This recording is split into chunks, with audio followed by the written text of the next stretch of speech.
आलमपुर गांव में गर्मी अपने चरम पर थी। सूरज आग बरसा रहा था। उसी गांव में बबलू नाम का एक गरीब आदमी रहता था। बबलू का परिवार गर्मी से बहुत परेशान था। उनके पास कोई ऐसा साधन नहीं था जिससे उन्हें उस जानलेवा गर्मी में थोड़ी राहत मिल सके। उसी गांव में एक धनी व्यापारी रहता था जो बहुत ही लालची और चालाक था।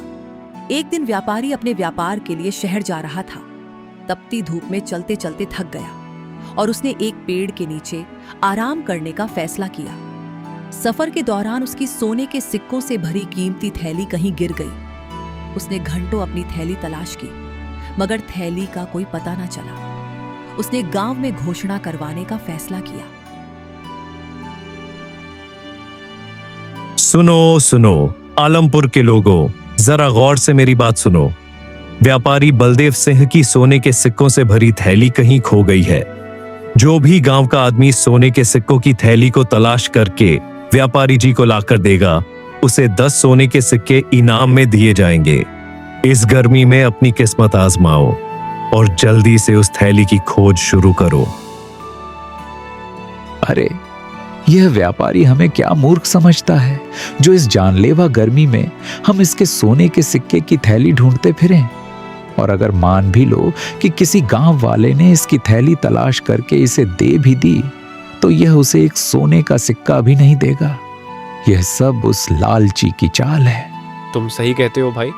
अगर मुझे इसकी थैली मिल गई तो मैं कानों कान किसी को खबर भी नहीं होने दूंगा और अपना बोरिया बिस्तर बांध कर किसी दूसरे शहर में चला जाऊंगा। पूरे 2 दिन गुजर गए लेकिन व्यापारी की सोने के सिक्कों की थैली का कुछ पता न चला। मेरी वो थैली मेरी जिंदगी भर की कमाई है, मेरे खून पसीने की कमाई। सालों तक मैंने रात दिन मेहनत की, तब जाकर वह सोने के सिक्के इकट्ठे किए थे। मुझे नहीं लगता कि इस तपती गर्मी में कोई मेरी थैली को ढूंढने की कोशिश करेगा। अगर किसी को थैली मिल गई और उसने ईमानदारी से लौटा दी, तो मैं उसे एक सोने का सिक्का दे ही दूंगा, उसकी मेहनत का। लेकिन अगर किसी ने चालाकी करने की कोशिश की तो मैं उसे बख्शूंगा नहीं। जी व्यापारी जी, आप बिल्कुल चिंता मत कीजिए। आपकी थैली आपको जरूर मिलेगी। मैं पूरे गांव में जासूस फैला दूंगा। जैसे ही वह थैली किसी को मिलेगी, वो तुरंत ही हमें बता देंगे। उधर बबलू की पत्नी राधा अपने पड़ोसन शगुन के साथ अपने घर के बाहर बैठी थी। राधा, इस बार की गर्मी तो जान लेकर छोड़ेगी। ऐसी गर्मी मैंने अपने जीवन में कभी नहीं देखी। मेरे घर में पानी की एक बूंद नहीं बची और बच्चे प्यास से तड़प रहे हैं। मेरा मन करता है कि मैं इस गांव को छोड़कर कहीं और चली जाऊं। शगुन, मेरे दिल का दर्द भी तुझसे कम नहीं। इस गर्मी की वजह से ना दिन गुजरता है और ना ही रात कटती है। बबलू भी दिन रात इस गर्मी में खेतों में लगा रहता है लेकिन कुछ हासिल नहीं होता।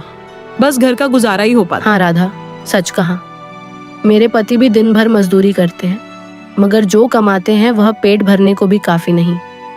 मैं तो सोचती हूँ क्या हमारी जिंदगी हमेशा ऐसी ही रहेगी। शगुन राधा के घर से चली जाती है। उतने में ही बबलू आ जाता है। इस गर्मी ने मेरे सब्र का बांध तोड़ दिया है। हर दिन तुम्हें इस तपिश में खेतों में जलते देख मेरा दिल टुकड़ों में बंट जाता है। तुम्हारी मेहनत से बस 2 रोटी नसीब होती है। तुम अपने मजदूरी के पैसे क्यों नहीं बढ़ा देते? तुम ठीक कहती हो राधा। मैं आज से अपनी मजदूरी के पैसे बढ़ा दूंगा। एक दिन के काम के लिए इतने पैसे तो मिलने ही चाहिए जिससे हम एक दिन का गुजारा अच्छे से कर सकें। दोनों आपस में बात कर ही रहे थे कि उतने में गांव का जमींदार बबलू के घर आता है। बबलू, खेतों में पानी की सख्त जरूरत है। इस गर्मी ने सब कुछ सुखा दिया है। तुम तालाब से पानी लाकर मेरे खेतों को सींचो। मैं कुछ दिन के लिए बाहर जा रहा हूँ। मेरे लौटने तक काम पूरा कर देना। जमींदार जी, मैं आपका काम करूंगा मगर इस गर्मी में तालाब से पानी लाना आसान नहीं है। धूप में मेरा शरीर जल जाता है और तालाब तक पहुंचते पहुंचते सारा दम निकलने को हो जाता है। इसीलिए जमींदार साहब, अब मैंने अपनी मजदूरी बढ़ा दी है। एक दिन के काम के लिए 2 अशर्फियां देनी होंगी। मेरी मेहनत का यही हक है ताकि मेरा परिवार भूखा ना सोए। 2 अशर्फियां? ये क्या मजाक है बबलू? कहीं तू पागल तो नहीं हो गया है या तेरा दिमाग घास चरने गया है जो एक दिन में डबल मजदूरी कर दी? एक अशर्फी में गांव के बहुत से लोग काम करने के लिए तैयार हैं। मैं तो तुम्हें मेहनती ईमानदारी समझता था मगर तुम तो लालची निकले। तुम्हें 2 अशर्फियां कोई भी नहीं देने वाला एक दिन की मजदूरी के। तुम भूखे ही मरोगे। जमींदार ताने मारकर चला जाता है। राधा, देखा तुमने? इस गर्मी में हमारा पसीना बहाना इनके लिए पानी से भी सस्ता है। जमींदार को मेरी मेहनत की कीमत सुनते ही गुस्सा आ गया। मैं दिन रात जलता हूं, फिर भी मेरी मेहनत का कोई मोल नहीं।